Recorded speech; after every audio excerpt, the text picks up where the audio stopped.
চট্টগ্রামের batting line আপে আলোর নিচে অন্ধকার, অন্যদিকেও যদি অন্ধকার খুঁজতে যাই তাবিদ আছেন সঙ্গে। এই যে নামটা সামনে এলো আমিন খান, এই নামগুলো কারা আছেন কোন দলের সঙ্গে এভাবে জানতে হচ্ছে, এবং আলটিমেটলি তো তারা ম্যানেজমেন্ট স্টেক হোল্ডার যখন আসলে সংবাদ সংগ্রহের জন্য যাওয়া হবে কিংবা কোনো জবাবদিহিতার দরকার হবে, ম্যানেজমেন্টকে তো দরকার। এই জায়গার স্বচ্ছতা নিয়ে কি বলবেন? প্লেয়ার লিস্ট তো আমরা পেয়ে যাচ্ছি, কিন্তু সংগঠকদের বা যারা ম্যানেজমেন্টে আছেন তাদের নাম এভাবে প্রকাশ পাচ্ছে। আমি আসলে প্লেয়ারদেরকে নিয়ে সন্দেহ করতে চাই না, ওই জায়গাটা আমার কাছে কোনো প্রুফ নাই। হতেই পারে আপনি বয়স্ক ক্রিকেটারকে নিতেই পারেন, এটা নিয়ে আসলে কোনো আমি আসলে প্রশ্ন তুলতে পারি না।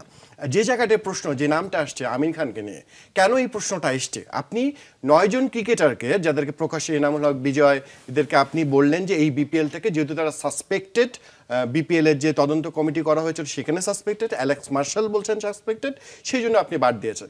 তাহলে আপনি কর্মকর্তাদের নাম এখন পর্যন্ত বলেননি কেন? কি জন্য বলছেন না বিসিবি? এখানে আমরা তো জানি কয়েকজন কর্মকর্তা অভিযুক্ত। আপনি এখন, ওনাদের যুক্তি হচ্ছে বিপিএল এর 6 দলের যে কর্মকর্তা থাকবেন, ওই 6টা দল যখন লিস্ট পাঠাবে এখান থেকে যাদের নাম আসবে তাদেরকে তারা বলে দেবে না থাকতে। এটা কেমন কথা? কর্মকর্তা যখন, ক্রিকেটাররা কিন্তু মাঠে খেলতে হয়, তাদের নাম দিতেই হবে।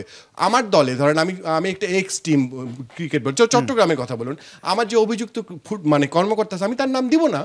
সে পেছন থেকে কাজ করবে, সমস্যাটা কোথায়? এখন আমি যদি তার ইন্টারভিউ নিতে যাই, আপনি চিন্তা করেন গতবারের রাজশাহী টিমের বিসিবি থেকে একজনের চাকরি, এখন আমরা জানি এইরকম অভিযুক্ত মেহরাব হোসেন অপির কথাই বলবো, গণমাধ্যমে এসছে, তাকে বাদ দেওয়া হয়েছে, কিন্তু বিসিবির চাকরি চুক্তি নবায়ন করা হয়নি। এখন এই লোকটাকে অভিযুক্ত না, অন্তত অভিযুক্ত কিনা আপনাকে তো জানাতে হবে। বিপিএল নিয়ে যদি আমি গণমাধ্যম কর্মী হিসেবে তার ইন্টারভিউ নিতে যাই, নেওয়াটা তো নৈতিকভাবে উচিত নয়। কেন তাহলে আপনি তার নাম প্রকাশ করছেন না? আমরা তো বলছি না, আপনিও কিন্তু ফিক্সার বলছেন না এনামুল হক বিজয়কে, আপনি সাসপেক্টেড বলছেন। তাহলে কর্মকর্তাদের সাসপেক্টেড বললে আপনার সমস্যাটা কোথায় লুকোচুরি আপনাদের? বিসিবি এই যদি দ্বৈত নীতি পালন করে, এটার থেকে আশ্চর্যজনক কিছু হবে না। আমরা ধরে নিতে পারি বিসিবির এর সাথে কেউ না কেউ যুক্ত আছে। কেন এই সাসপেক্টেড কর্মকর্তা বিসিবিতে যায়, তারা টাকা দিচ্ছে একটা বিশেষ দলের হয়ে, মিটিং করছে তারা, আপনারা সব দেখছেন না? যদি বিসিবির ক্রিকেটারদের বিষয়ে কঠোর হতে পারে, কর্মকর্তাদের বিষয়ে সমস্যাটা কোথায়? এটা বারবার আমরা দেখছি। আর শেকড় যদি যেতে চান, একটা ক্রিকেটার কিন্তু ম্যাচ ফিক্সিং করতে পারে না, আপনাকে পেছন থেকে যারা কল কাঠি নাড়ে তাদেরকে ধরতে হবে।